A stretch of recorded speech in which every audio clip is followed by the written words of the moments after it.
Seperti yang kita tahu bahwa Khadijah ini adalah satu di antara 4 perempuan yang paling sempurna. Karena di muka bumi itu perempuan yang sempurna cuma ada 4. Kalau laki-laki yang sempurna itu banyak, yaitu para rasul dan anbiya. Sampai Nabi mengatakan kamula minar rijali katsir. Banyak laki-laki yang sempurna. Walam yakmul minan nisa illa arba'ah. Tidak ada yang sempurna dari kalangan perempuan kecuali 4. Dan 4 ini kalau kita urutkan secara zaman, maka yang pertama siapa? Asiyah imra'atu Fir'aun. Kalau zamannya ya. Kemudian Maryam binti Imran. Kemudian Khadijah binti Khuwailid. Dan yang keempat adalah Fatimah binti Rasulullah SAW. Jadi kalau kita pengen mendidik anak kita menjadi seorang perempuan yang ideal, perempuan yang solehah, maka 4 ini wajib menjadi kurikulum pendidikan tarbiyah anak-anak perempuan kita. Dan pada malam ini kita akan membahas salah satu di antara 4 yang sempurna ini. Dan menurut saya dari 4 ini Khadijah ini luar biasa. Kalau saya secara pribadi mengurutkannya, pertama Maryam, kedua Khadijah, ketiga Fatimah, keempat Asiyah. Kenapa Maryam pertama? Karena memang Maryam ini diperdebatkan oleh para ulama. Kira-kira Maryam itu nabi atau bukan? Kalau 3 yang terakhir ini tidak diperdebatkan. Sepakat para ulama mereka bukan nabi tapi solehah gitu. Sedangkan Maryam, sebagian ulama mengatakan Maryam itu nabi, satu-satunya nabi dari kalangan perempuan. Tapi jumhur ulama mengatakan bukan nabi, orang soleh, tetapi sederajat dengan nabi. Ini artinya bahwa membahas tentang perempuan-perempuan 4 ini luar biasa. Enggak akan pernah habis teladan yang bisa kita ambil dari mereka semua. Bagaimana dengan Aisyah? Kenapa Aisyah tidak termasuk di antara 4 yang sempurna? Selain memang Aisyah punya keistimewaan tersendiri, tetapi nanti kita akan tahu jawabannya. Kenapa Aisyah tidak masuk bersama Khadijah di antara orang-orang yang sempurna? Walaupun Aisyah memiliki keistimewaan yang juga tidak kalah banyak. Bahkan termasuk salah satu perempuan yang paling dicintai Rasulullah SAW. Kita bicara tentang Ibunda Khadijah. Bagi saya ibunda saya itu adalah semua istri Rasulullah, Khadijah, Aisyah dan seterusnya. Kalau kita pengen tahu bagaimana nuansa cinta dalam rumah tangga Rasul dengan Khadijah, cukup kita tahu gimana dalamnya cinta Rasulullah kepada Khadijah. Itu bukti bahwa Khadijah ini benar-benar berhasil membaiatkan cintanya kepada Rasul. Ini sekarang kita bahas beberapa contoh kasus bentuk dalamnya cinta Rasulullah kepada Khadijah. Rasulullah itu diberikan 9 bidadari pengganti Khadijah, itu enggak ada satupun yang bisa menggantikan Khadijah. Kalaupun 9-9-nya itu bersatu untuk beramal soleh, berbuat baik, mencintai Rasulullah setulus hati mereka, sama sekali tidak bisa menggantikan perasaan tentang Khadijah di dalam hati Rasulullah SAW. Itu dalam banget tuh. Cinta Rasul kepada Khadijah tuh sangat-sangat dalam, melebihi cinta beliau kepada Aisyah. Dan begitulah hati laki-laki. Hati laki-laki itu Allah jadikan tidak mungkin bertemu 2 cinta secara persis sama dalam hatinya, enggak ada. Makanya Allah mengatakan walan tastati'u an ta'dilu bainan nisa'i walau harastum. Kalian enggak bisa untuk benar-benar adil kepada perempuan walaupun kalian mengusahakannya. Adil dalam ayat ini adalah adil perasaan. Sedangkan di awal surat An-Nisa Allah mengatakan wa in khiftum alla ta'dilu fawahidatan. Kalau kalian khawatir tidak bisa adil, maka satu, adil di dalam ayat itu adalah adil nafkah. Ini kalau kita bahas fikih, ada 2 kali Allah menyebutkan adil di surat An-Nisa. Pertama di awalnya, kedua di tengahnya, yaitu di juz kelima. Adil yang pertama itu artinya adil nafkah. Sedangkan adil yang kedua itu adil perasaan. Nafkah bisa adil, perasaan tidak. Dan Rasulullah tetap nggak bisa adil dalam perasaan beliau terhadap istri beliau. Dan yang paling benar-benar beliau cintai dan dalam terasa di hati beliau adalah Khadijah. Pertanyaannya, apa yang dilakukan Khadijah sehingga bisa memenangkan hati seorang hamba yang paling dicintai Allah, Rasulullah SAW? Ini yang harus kita cari tahu, terutama bagi ibu-ibu, gimana memenangkan hati suami. Walaupun mungkin secara fisik Khadijah usianya udah 60 tahun ketika meninggal, 65 tahun. Atau ketika menikah dengan Rasulullah 40 tahun. Sementara Aisyah 9 tahun, 11 tahun, 10 tahun di masa-masa awal menikah dengan Rasulullah. Masih muda sekali. Hafsah 17 tahun. Sofiyah 19 tahun. Maria 22 tahun. Muda-muda nih. Tetapi enggak ada yang bisa mengalahkan Khadijah dalam urusan menguasai hati Rasulullah Sallallahu Alaihi Wasallam. Rasulullah itu dalam banget cintanya kepada Khadijah. Nih, salah satunya nih. Pernah Rasulullah Sallallahu Alaihi Wasallam ketika beliau sedang duduk bersama Aisyah nih, lagi berduaan sama Aisyah, tiba-tiba ada yang ngetuk pintu. Dan terdengarlah suara sepupunya Khadijah yang datang bertamu ke rumah Rasul. Tapi gaya ngomongnya tuh mirip Khadijah. Karena dia sepupu mungkin punya gaya ngomong yang sama gitu. Gaya ngomongnya mirip, suaranya mirip. Sehingga ketika mendengar tok-tok Assalamualaikum dari sepupunya Khadijah, Rasul langsung terperanjat dan langsung ke pintu, membukakan pintu untuk tamu beliau. Yang beliau menghormatinya, memuliakannya. Sebagaimana beliau sangat mencintai dan menghormati Khadijah. Sehingga diberikan semua jamuan-jamuan yang terbaik yang dimiliki oleh Rasul untuk sepupu Khadijah. Aisyah ngelihat itu, Rasulullah kalau ke Khadijah, jangankan Khadijahnya, sepupunya yang datang, itu Rasulullah tuh bahagia banget. Ini sepupu Khadijah bangga gitu. Dilihat lagi oleh Aisyah, karena keseringan kayak gini, Aisyah lama-lama jadi cemburu tuh. Akhirnya Aisyah bilang apa? Khadijah, dalam tanda seru gitu. Kalau bahasa kita, Khadijah lagi gitu ya. Kalau bahasa orang Arab, Khadijah kata Aisyah. Ya Rasulullah, kata Aisyah karena cemburu, kenapa engkau tidak pernah bisa melupakan perempuan tua itu? Kata Aisyah, kenapa engkau nggak pernah bisa ngelupain perempuan yang udah berumur itu? Langsung Rasulullah dalam keadaan tidak senang. Beliau kemudian wajahnya memerah dan mengatakan, ya Aisyah, demi Allah aku tidak akan pernah bisa melupakan Khadijah sampai akhir hayatku. Sesungguhnya dia telah masuk dalam hatiku sedalam-dalamnya dan tidak akan pernah aku lupakan cintanya kepada Khadijah. Terus Rasulullah bilang, dia beriman kepadaku ketika orang lain kufur. Dia memberikan hartanya kepadaku ketika yang lain memegang erat harta-harta mereka. Dia membantuku dalam dakwah dan menemaniku ketika yang lain meninggalkanku dan seterusnya. Dan salah satunya dia memberikan kepadaku anak-anak ketika yang lain tidak memberikan anak. Jadi dari Khadijah Rasulullah punya anak berapa? Ayo coba kita hitung. Anak yang pertama namanya Qasim. Makanya Rasulullah dikenal juga dengan panggilan Abu Qasim. Kemudian yang kedua Zainab. Kemudian yang ketiga Ruqayyah, Ummu Kulsum, kemudian Abdullah, kemudian Fatimah. Sedangkan dari yang lain cuma ada satu nanti Ibrahim, kalau nggak salah dari Maria, tapi juga sama meninggal di masa masih kecil. Oke, artinya Khadijah itu sangat dicintai oleh Rasulullah sehingga Rasulullah marah ketika Aisyah menghina Khadijah di depan Rasulullah. Dan marahnya Rasulullah itu adalah sunnah. Jadi kita harus tahu bahwa Rasulullah itu marahnya kapan, senangnya kapan, memaafkannya kapan, membalasnya kapan, semua yang dilakukan Rasulullah itu adalah sunnah. Jadi jangan hanya ucapannya yang dianggap sebagai sunnah. Sikap Nabi itu sunnah, dan marahnya Rasul ketika Aisyah menghina Khadijah itu marah yang paling baik. Posisi marah yang paling ideal itu di situ tuh. Tetapi dengan cara tidak mencela, tidak menyakiti, tidak menzalimi istri, tetapi di situ suami marah. Sehingga ketika misalnya ada orang lain yang menghina istri kita, atau ada saudara kita menghina istri kita, atau teman kita menghina istri kita, maka di situ marahnya kita itu ikut sunnah Nabi. Tetapi dengan syarat marah yang beretika, tidak mencela, tidak menyakiti, tidak menzalimi hak-hak orang lain. Dan Rasulullah SAW kadang beliau marah, kadang beliau senang, kadang beliau memaafkan, kadang beliau membalas sesuai dengan haknya. Semua ini adalah sunnah Rasulullah SAW. Ini salah satu contoh bagaimana cintanya Rasulullah kepada Khadijah. Ada lagi yang luar biasa.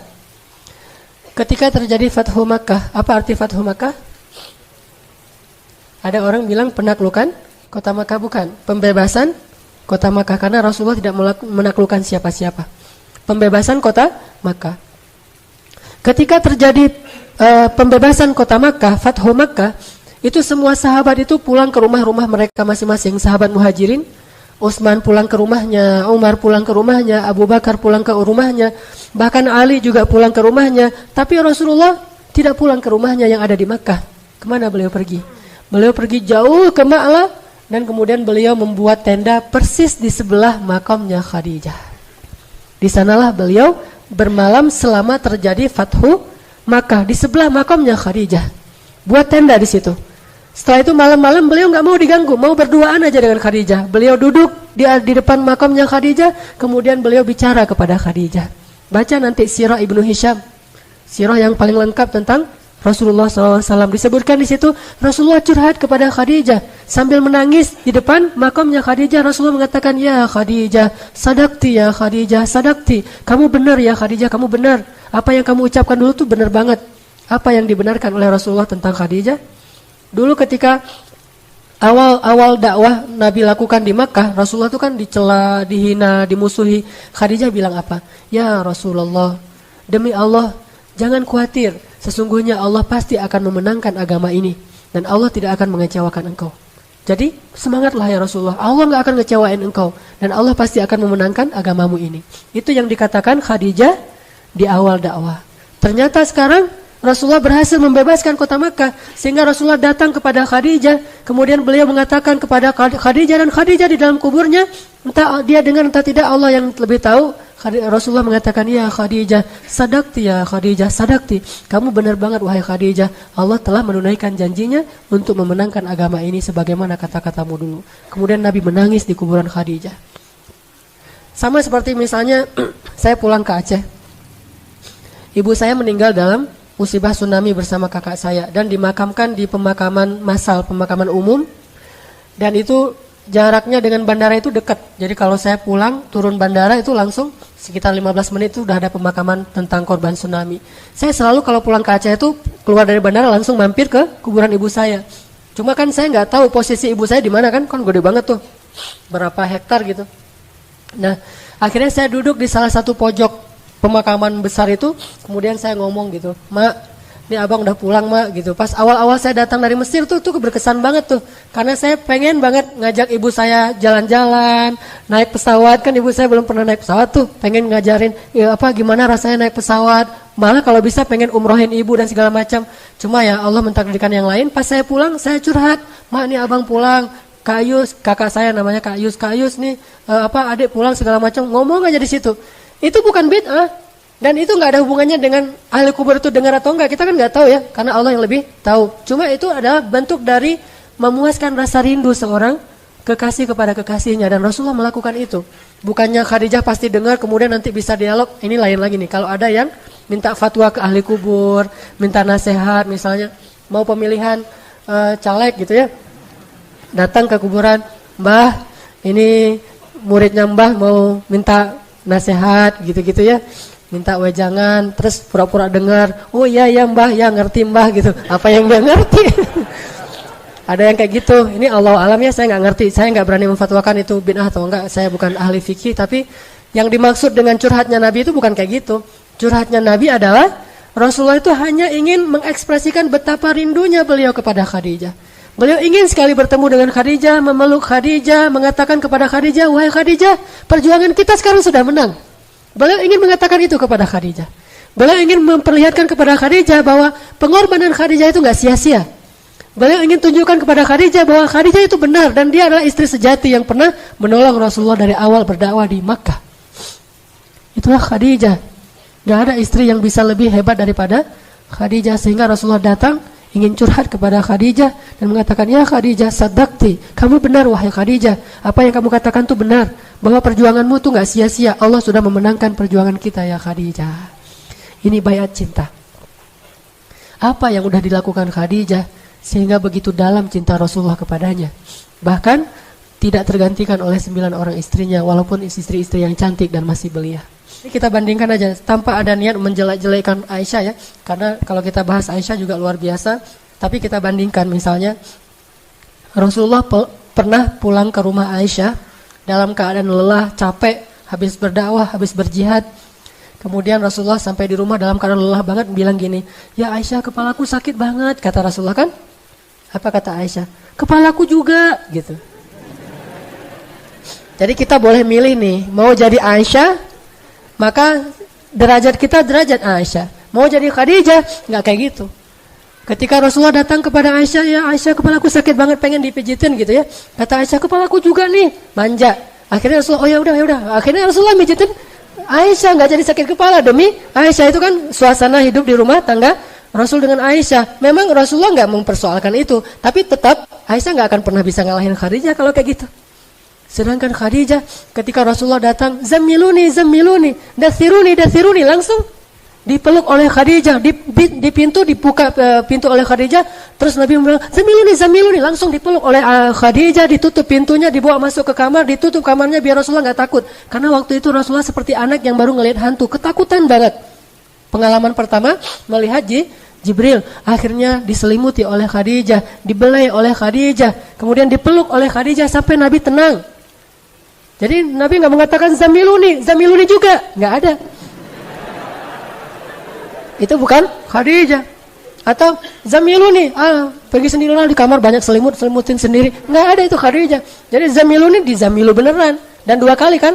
Muzammil, mudaththir, zamiluni, dathiruni.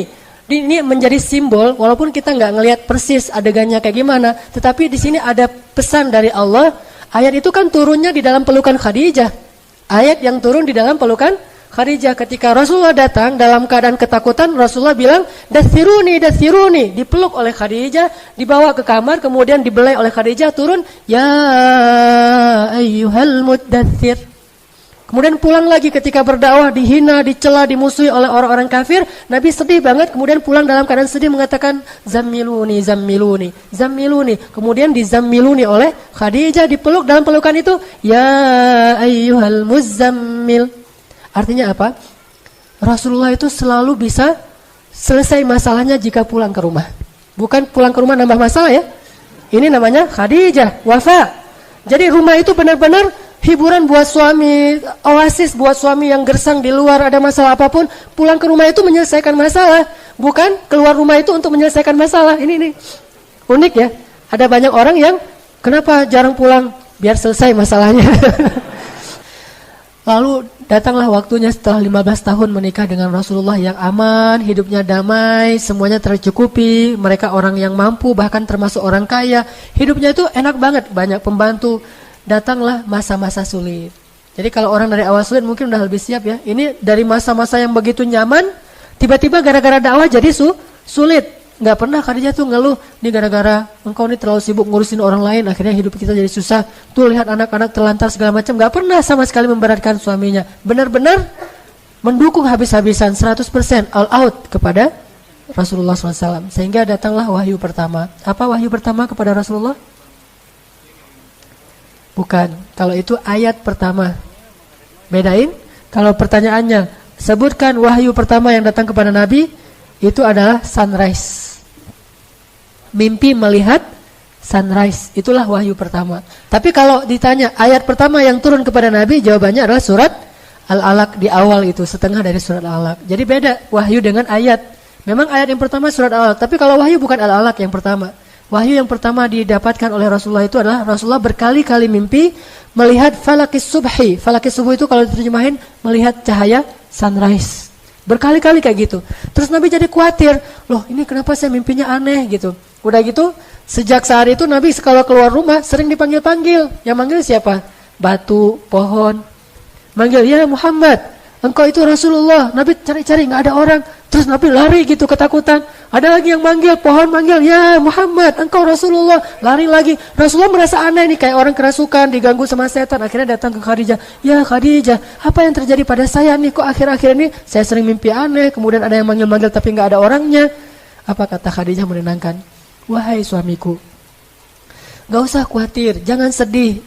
Karena sesungguhnya Allah gak mungkin menyakitimu. Karena engkau orang yang baik. Engkau orang yang menyantuni anak yatim. Engkau orang yang membantu fakir miskin. Engkau orang yang menjamu para tamu. Engkau orang yang menyelesaikan urusan banyak orang. Engkau orang yang baik ya, suamiku Muhammad. Dan namamu juga orang yang terpuji. Allah gak akan mungkin menyakitimu. Jadi itu pasti bukan gangguan setan. Pasti itu adalah pertanda baik dari Allah. Khadijah, cerdas, punya ilmu. Padahal dia belum tahu Islam, tapi udah bisa memberikan banyak sekali dukungan dan motivasi bagi suaminya. Sejak saat itu Nabi mulai berpikir untuk menyendiri. Dari wahyu pertama Nabi bilang, ya Khadijah, boleh nggak kalau misalnya saya sekarang lebih banyak ke Gua Hira untuk bertafakur. Namanya tahanus. Ini siapa yang bunyi ini? Yang ini Asus. Oh biarin. Rasulullah bilang ke Khadijah, ya Khadijah, boleh nggak kalau sekarang saya mungkin lebih banyak bertafakur di Gua Hira. Kata Khadijah, nggak apa-apa. Kenapa suamiku? Apa yang kau butuhkan? Saya butuh menyendiri, bertafakur apa yang terjadi dan apa yang harus saya lakukan. Akhirnya Khadijah buru-buru mempersiapkan bekal untuk suami. Bayangkan dukungan Khadijah. Disiapin roti, kemudian gandum segala macam disiapin, bekal-bekal Rasulullah selimut. Setelah dibekalin, akhirnya Rasulullah naik ke Gua Hira. Berapa lama? Berminggu-minggu di Gua Hira. Ngapain? Tahanus, tafakkur. Ini apa yang terjadi? Bagaimana memperbaiki bangsa ini dan seterusnya. Itulah pemikiran seorang laki-laki. Dia mikirin solusi untuk umat. Bukan cuma mikirin diri sendiri dan keluarga. Mikirin nih umat kita nih lagi krisis nih. Banyak yang terzolimi. Umat kita jauh dari agama. Terus gimana? Kalau bahasa teman-teman tabligh itu punya fikir gitu. Dia selalu punya fikir untuk umat. Bukan cuma punya fikir untuk diri sendiri dan keluarganya. Nah inilah rijal. Laki-laki sejati. Dan Khadijah mendukung, memberikan bekal. Akhirnya naiklah ke Gua Hira. Kalau bahasa sekarang, Rasulullah terhanus ke Gua Hira itu bahasa sekarangnya tuh suami-suami kita tuh rajin ke taklim. Ngapain sih taklim seminggu sampai 3 kali gitu ya? Itu lagi tafakkur, belajar dulu. Karena dengan belajar akhirnya dia bisa berbuat lebih untuk umatnya, untuk bangsanya, untuk negaranya, untuk kaum muslimin. Sehingga dia datang ke Gua Hira yang bernama Al-Latif misalnya. Kalau itu kan Gua Hira. Ini Al-Latif Gua Hira-nya anak-anak muda Bandung. Insyaallah ya. Jadi rajin ke Latif, ya dukungin aja, bahkan bekelin gitu. Kalau dia bilang, boleh nggak kalau misalnya malam ini sekalian qiyamul lail, jadi saya nggak langsung pulang. Oh nggak apa-apa, mau dibekelin apa nih? Mau dimasakin nasi goreng? Nah itu Khadijah banget tuh. Tapi kalau ya udah, kalau berita buruk gitu nggak usah kasih tahu. Jangan kasih support gitu, motivasi, semangat, bekelin. Kasih misalnya beliin sovel yang untuk biar nggak digigit nyamuk. Terus apalagi gitu, selimut, bantal, Hello Kitty gitu, kasih aja semuanya ke suaminya biar suaminya nyaman gitu kan. Ini yang dirasakan oleh dai-dai yang punya istri Khadijah dan itu luar biasa loh. Dan saya bukan cuma ngomong ya, saya ngerasain gitu. Jadi kalau misalnya mau itikaf di Al-Latif, oh ya, langsung disiapin semuanya, bukannya diminta dan mungkin kita juga nggak akan enak hati kan ya, disiapin segalanya, udah biarin siapin sendiri, nggak biarin aja disiapin air segala macam, dibuatin kalau saya senang sebelum qiyam tuh minum rosella dulu, siapin rosella hangat segala macam. Ini Khadijah. Dan kita butuh istri yang seperti itu di rumah para mujahid. Kalau nggak akan ada yang bisa berjuang dengan istiqomah di jalan Allah Subhanahu Wa Taala. Tetap butuh wanita yang besar. Akhirnya Nabi naik ke Gua Hira. Berminggu-minggu habis bekalnya datang lagi cuma semalam doang di rumah. Besok berangkat lagi ke Gua Hira. Gak pernah Khadijah bilang ngapain sih lama-lama di sana. Udah aja di rumah. Tafakur kan bisa di kamar juga. Bisa sambil di atas sajadah segala macam. Gak ada tuh. Support aja. Suaminya datang. Khadijah bekalku habis. Disiapin lagi sama Khadijah. Naik lagi tuh. Berminggu-minggu datang lagi. Sampai setelah beberapa bulan. Di bulan Ramadan baru turun ayat pertama. Iqra bismi rabbikal ladzi khalaq. Sejak saat itu Nabi ketakutan turun dari Gua Hira, tiba-tiba Jibril lagi itu ya pas Nabi keluar dari Gua Hira diinin sama Jibril, dipanggil sama Jibril, terus Jibril itu mau menampakkan wujud aslinya di langit dunia itu, semua langit itu penuh dengan wajah Jibril. Bayangin aja malaikat segede itu ngelongok gitu kan ya, bumi cuma sekelereng kan bagi dia kan, bagi malaikat, terus ngelihat gini itu gimana tuh, semua seantero cakrawala dilihat itu wajah Jibril, terus manggil lagi tuh, ya Muhammad kan, wah suaranya tuh langsung Nabi ngelihat kemanapun ngelihat ada wajah Jibril. Terus kata Jibril, jangan lari ya Muhammad, jangan lari. Aku Jibril, kamu Rasulullah, lagi kenalan. Cuma cara kenalannya gitu amat ya. Jadi, Jibril lagi kenalan. Aku ini Jibril ya Muhammad, kamu itu Rasulullah. Rasulullah lari. Bahkan bayangin aja, Gua Hira itu kan curam banget tuh. Turun nggak usah lari, jalan aja susah. Gimana turunnya lari, coba gimana ngebayangin tuh. Saya nggak bisa kebayang pas saya umroh ngelihat Gua Hira kayak gini curamnya, terus Nabi turun lari karena disamperin Jibril pengen kenalan. Itu kayak gimana tuh turunnya, luar biasa, nggak ada rem kan, turun sampai ngos-ngosan di rumah, ketok pintu langsung tadi dipeluk sama Khadijah. Khadijah nenangin. Setelah Rasulullah bangun istirahat, Khadijah tanya, ya suamiku ada apa? Kata Rasulullah, ada kejadian aneh, tiba-tiba datang sosok makhluk yang luar biasa besarnya, wajahnya memenuhi langit segala macam. Aku nggak tahu ini kenapa dengan aku akhir-akhir ini gitu. Dan dia berpesan Iqra bismi rabbikal ladzi khalaq. Akhirnya Khadijah bilang, yuk kita ketemu dengan sepupuku Waraqah, ulama Nasrani yang ada di Makkah. Yuk kita ketemu dengan dia banyak ilmu. Dianterin sama Khadijah ke Waraqah. Terus ketemu dengan Waraqah, ngomong dengan Waraqah, ya Waraqah apa yang terjadi pada suamiku? Akhirnya Waraqah bilang, itu namus. Namus itu bahasa Ibrani untuk Jibril. Itu namus yang pernah mendatangi Musa dan Isa. Kalau dia datang lagi jangan lari wahai Muhammad. Sesungguhnya dia adalah pembawa wahyu. Berarti engkau adalah nabi yang terakhir yang kami tunggu-tunggu. Aduhai seandainya hidupku masih lama, aku pasti akan menolongmu ketika orang-orang memusuhimu nanti, kata Waraqah. Selang beberapa lama kemudian, kurang dari 1 tahun, entah beberapa hari, Waraqah meninggal dunia. Khadijah makin yakin kan kalau suaminya adalah utusan Allah bahagia banget Khadijah, mendukung banget. Tapi dia tahu resiko kayak yang disampaikan Khadijah oleh Waraqah. Apa kata Waraqah diam-diam kepada Khadijah? Ya Khadijah, suamimu itu akan mendapatkan banyak sekali masalah, maka beradalah terus di sisinya. Kata Khadijah, saya menjadi fida itu tebusan gitu. Kalau ada apa-apa, saya duluan yang akan ngadapin. Ya Waraqah, saya akan membantu suami saya hidup dan mati. Ini baiat cintanya Khadijah. Tahu resiko jadi seorang nabi. Pulang nih ke rumah. Pulang ke rumah, Rasulullah masih nggak enak nih kalau didatangin Jibril, merasa nih Jibril beneran atau setan nih, kan belum kenal ya. Gimana nih cara biar makin yakin? Khadijah tuh pintar gitu. Kata Khadijah, ya Rasulullah. Sekarang manggilnya Rasulullah, ya Rasulullah. Kalau engkau ingin membuktikan itu malaikat atau jin, caranya gampang. Nanti kalau dia datang, kasih tahu saya ya. Nah ini istri luar biasa, pintar, cerdas banget nih, bijaksana. Kata Rasulullah, oh ya, nanti kalau dia datang aku kasih tahu kamu. Datanglah Jibril. Pas datang Jibril, Assalamualaikum, Waalaikumsalam. Enggak langsung disuruh masuk. Langsung Rasulullah nyamperin Khadijah di belakang. Khadijah, Jibril datang. Kayak gitu tuh suasananya. Khadijah, Jibril datang. Kata Khadijah, yaudah, ayo kita sambut. Khadijah duduk, Jibril masih di pintu. Apa kata Khadijah? Ya Rasulullah, duduklah di atas paha kiriku. Bayangin gimana Khadijah habis-habisan buat Rasul. Kalau Aisyah biasanya duduk di atas paha Rasul. Kalau Khadijah, Rasul yang duduk di atas paha Khadijah tuh beda banget tuh. Jadi bahasa ininya bisa ngemong banget kepada Rasulullah. Kebetulan juga usia Rasulullah kan 15 tahun lebih muda ya. Tapi memang sifatnya ngemong banget, benar-benar ngebantuin Rasul. Dan saya nggak bisa ngebayangin. Saya coba imajinasi ya. Gimana tuh duduk di atas paha istri. Saya juga belum pernah. Kalau tidur di atas paha istri sering ya dibelai gitu kan. Maaf ya jomblo ya.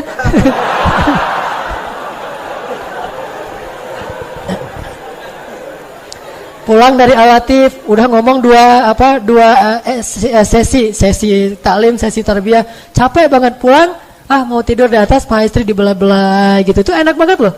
Tiba-tiba bangun udah azan subuh kan luar biasa tuh. Rasulullah duduk di atas paha Khadijah, di atas paha kirinya. Khadijah bilang duduklah di atas paha kiriku ya Rasulullah. Rasulullah duduk, kemudian Khadijah nanya, apakah engkau masih bisa ngelihat Jibril?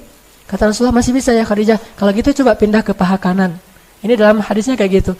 Akhirnya Nabi pindah lagi ke paha kanannya Khadijah, dipeluk sama Khadijah. Masih ngelihat nggak Jibrilnya? Masih. Kalau gitu coba ke belakang saya. Rasulullah ke belakang meluk Khadijah dari belakang, kan keren banget tuh ya.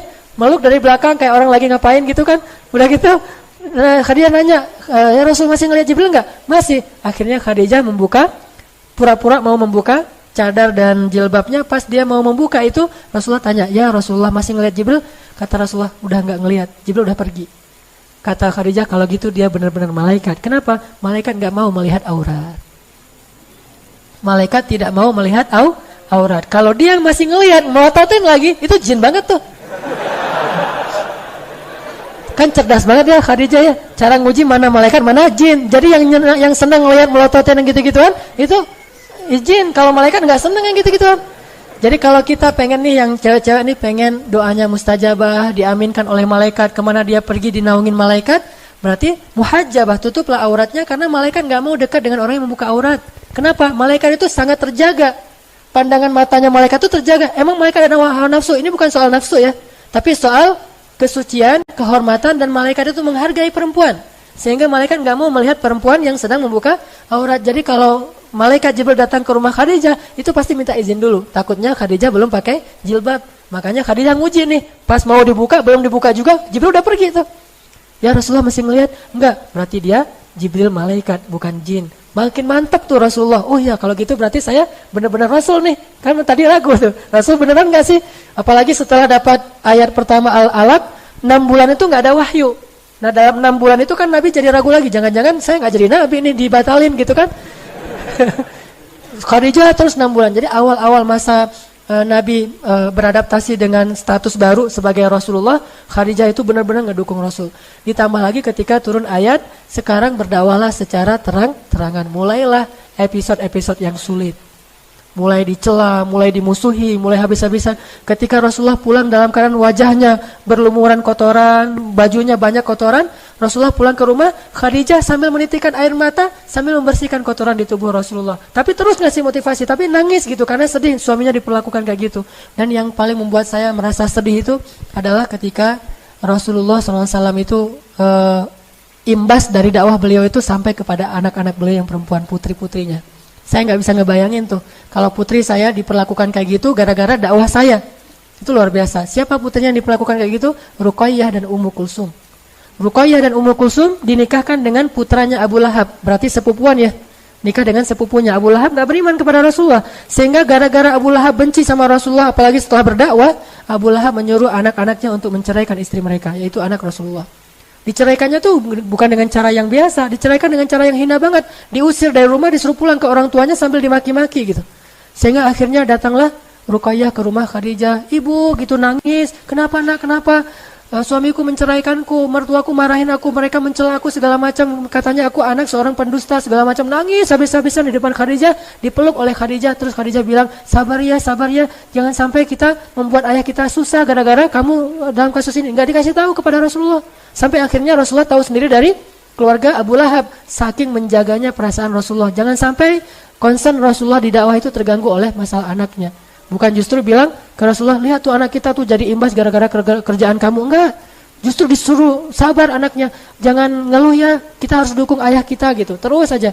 Enggak lama kemudian hari kedua datang lagi Ummu Kulsum, sama juga statusnya, dicerai oleh suaminya, nangis-nangis. Khadijah menghibur lagi, sama sekali enggak menyalahkan suaminya Rasulullah yang sedang berdakwah. Sampai akhirnya saking sedihnya Rasulullah anaknya diperlakukan kayak gitu, Nabi berdoa, ya Allah, utuslah serigalamu untuk anak-anaknya Abu Lahab. Itu sekali-kalinya Nabi berdoa itu dalam bentuk doa yang buruk. Dan itu terjadi. Akhirnya anak Abu Lahab itu matinya gimana? Dimakan serigala dalam satu perjalanan. Saking sedihnya Rasulullah ketika anaknya diperlakukan kayak gitu. Dan Rasulullah itu sering tersentuh kalau urusan perempuan.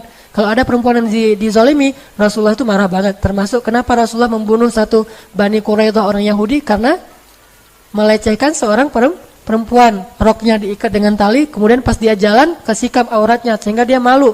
Lalu ketika dia malu disorakin rame-rame. Lalu ada laki-laki muslim yang membela dia, dibunuh sama pemuda Yahudi. Akhirnya Rasulullah marah udah. Kalau udah main perempuan, Rasulullah tuh marah besar. Akhirnya mereka dikepung, nggak mau menyerahkan pembunuhnya, dan mereka pun diperangi. Sekitar 300 orang laki-laki Yahudi kemudian dibunuh oleh Rasulullah SAW. Gara-gara nggak mau menyerahkan para pembunuh laki-laki tadi dan yang telah melecehkan perempuan Islam. Artinya bahwa Rasulullah itu sedih banget ketika anaknya digituin. Terjadi lagi nanti pemboikotan terhadap Rasulullah selama 3 tahun. Nah, ketika Rasulullah diboikot selama 3 tahun, Khadijah menemani Rasulullah. Dan sampai Khadijah habis hartanya membiayai berapa orang? Ada lebih dari 1.000 orang kaum muslimin Bani Hashim yang diboikot, siang malam ditanggung oleh Abu Bakar dan Khadijah, 2 orang ini. Sampai Abu Bakar jatuh miskin, sampai Khadijah jatuh miskin. Bayangin, ngebayarin pengungsi selama 3 tahun. Kan luar biasa tuh, pengungsinya banyak, setiap hari butuh air, dan air mahal di Mekah itu. Mereka bayar air aja udah habis uangnya, kayak kita beli aqua setiap hari tuh, lama-lama untuk satu masjid aja kayak gini nih, sekitar 500 orang. Kalau setiap hari itikaf di masjid kan lumayan tuh kan ya, biayanya. Yang nanggung cuma 2 orang, 1 ikhwan, 1 akhwat. Selama 3 tahun coba bayangin kayak gimana tuh butuhnya. Nyembeli onta, selimut, orang-orang yang sakit segala macam, semuanya dibiayai oleh Khadijah dan Abu Bakar. Sampai setelah selesai pemboikotan 3 tahun, Khadijah wafat karena Khadijah sakit keras. Ada adegan yang mengharukan di situ. Dalam keadaan sakit keras, dalam keadaan meriang gitu, Khadijah masih mempersiapkan makanan untuk Rasulullah SAW. Nggak ada sama sekali istirahatnya. Dari sejak menikah, apalagi sejak berdakwah, itu nggak ada istirahatnya. Sampai Nabi bilang, Khadijah istirahat. Apa Khadijah? Ya Rasulullah, kata Khadijah, istirahat kita nanti di akhirat. Istirahat kita nanti di akhirat. Perjuangan banget, berdua nih berjuang habis-habisan. Kalau bisa disebut, Islam ini adalah hasil pengorbanan Abu Bakar dan Khadijah, selain Rasulullah pastinya. Islam itu yang kita sekarang nikmati ini adalah hasil perjuangan seorang perempuan yang luar biasa, Khadijah. Ya Rasulullah, istirahat kita nanti di akhirat. Dan benar-benar istirahatnya di akhirat. Gak ada istirahatnya, sakit pun meriang. Dan itu bukan sakit biasa, sakit menjelang wafat. Itu kan sakit yang paling parah tuh. Kalau kata Rasul, sakit yang tidak ada obat, sakit menjelang wafat. Itu nyiapin makanan. Sampai Allah sayang banget sama Khadijah, gak tega ngeliat Khadijah gitu. Akhirnya ngutus Jibril, ya Jibril turunlah untuk Khadijah. Turun Jibril untuk Khadijah. Apa kata Jibril? Assalamualaikum ya Rasulullah. Rasulullah baru datang. Kata Jibril, ya Rasulullah, tolong nanti kalau Khadijah datang bawa makanan, bilang ke Khadijah, Allah menitipkan salam untuk Khadijah. Allah sendiri yang nitipin salam buat Khadijah. Dan Jibril juga nitipin salamnya. Jangan lupa ya, Jibril nitipin salam tuh untuk Khadijah. Saking kagumnya Jibril kepada Khadijah, dia pengen nama dia juga disebutin. Jibril juga nitipin salam kepada Khadijah. Ya wahai Jibril. Kemudian Jibril pergi, datanglah Khadijah membawa makanan itu sambil gemetar gitu karena udah mau meninggal, udah sakit banget. Ditaruh di depan Rasulullah sambil tersenyum. Ya Rasulullah, makan Rasulullah, ada apa lagi? Terus melayani Rasulullah wafat. Udah gitu Rasulullah mengatakan, ya Khadijah, baru aja Jibril pulang. Ada apa ya Rasulullah? Kata Jibril, Allah menitipkan salam untukmu. Tahukah kita apa maknanya? Kalau Allah udah nitipin salam, itu tandanya dia mau kembali kepada Allah. Itu pertanda Allah udah kangen banget sama Khadijah dan pengen segera mengambil Khadijah ke sisinya. Allah nitipin salam kepadamu ya Khadijah. Jibril juga menitipkan salam langsung. Khadijah menangis. Menangis terharu dan sedih sekaligus. Terharu karena pengen ketemu Allah yang dia cintai, tapi sedih harus meninggalkan kekasihnya sendiri sementara perjuangan belum selesai. Coba gimana tuh? Perjuangan belum selesai tapi dia udah harus pergi karena usianya berselang 15 tahun. Dan ketika Khadijah wafat, Khadijah usianya 65 tahun udah gak bisa lagi menemani Rasulullah, udah selesai. Tugasnya Khadijah udah selesai sementara Nabi masih harus berjuang. Sehingga Khadijah nangis, ya Rasulullah kalau saya pergi gimana dengan engkau? Ya Rasulullah gimana dengan engkau? Melebihi sedihnya Abu Thalib ketika meninggal karena menyisakan anaknya yang belum selesai ponakannya yang belum selesai dakwah. Khadijah sedih banget karena harus pergi sebelum bisa menemani Rasulullah sampai di ujung perjalanan. Akhirnya berdua sedih, nggak jadi makan tuh. Nangis saja berdua sama Rasulullah. Ya Rasulullah gimana nih kalau saya meninggal sementara engkau masih sendiri? Rasulullah menghibur Khadijah. Lalu selang beberapa hari kemudian Khadijah meninggal dunia. Rasulullah sangat sedih di hari meninggalnya Khadijah. Diurus sendiri semuanya sampai ke kuburannya. Dan tahun itu Rasulullah benar-benar terpukul. Dikenallah tahun itu dengan nama Tahun Duka Cita. Meninggallah pejuang sejatinya Rasulullah SAW. Abu Thalib meninggal selang beberapa minggu kemudian meninggal yang paling dicintai Rasulullah yaitu Khadijah. Sementara Rasulullah masih punya bayi yang masih kecil banget dan insya Allah nanti suatu saat akan persis seperti Khadijah hiburan buat Rasulullah. Siapa dia? Fatimah. Itulah sebabnya Rasulullah gak bisa ngelupain Khadijah banget. Sampai ketika Fatuh Makkah, Rasulullah mengatakan, ya Khadijah, perjuangan kita sudah berbuahkan hasil.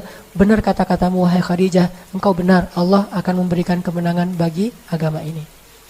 Inilah wafatnya Khadijah kepada suaminya. Ibu-ibu belajar dan ajarkan ini kepada putri-putri kita. Istri yang sejati itu adalah istri yang bisa wafat habis-habisan buat suami. Gak ada pengecualian. Suami saya begini, gak ada pertanyaan kayak gitu. Terus saja. Karena kata Nabi apa? Siapa yang wafat kepada manusia, maka Allah wafat kepada dia. Apa wafatnya Allah kepada Khadijah? Kata Allah dalam hadis Jibril tadi saya lupa ngatain, bahwa Allah berpesan kepada Rasulullah, wahai Muhammad sampaikan kepada Khadijah, Allah sudah menyediakan untuk Khadijah ribuan istana di dalam surga, dan di dalam istana itu dia punya banyak pembantu sehingga tidak ada lagi rasa lelah dan letih di dalam istana itu.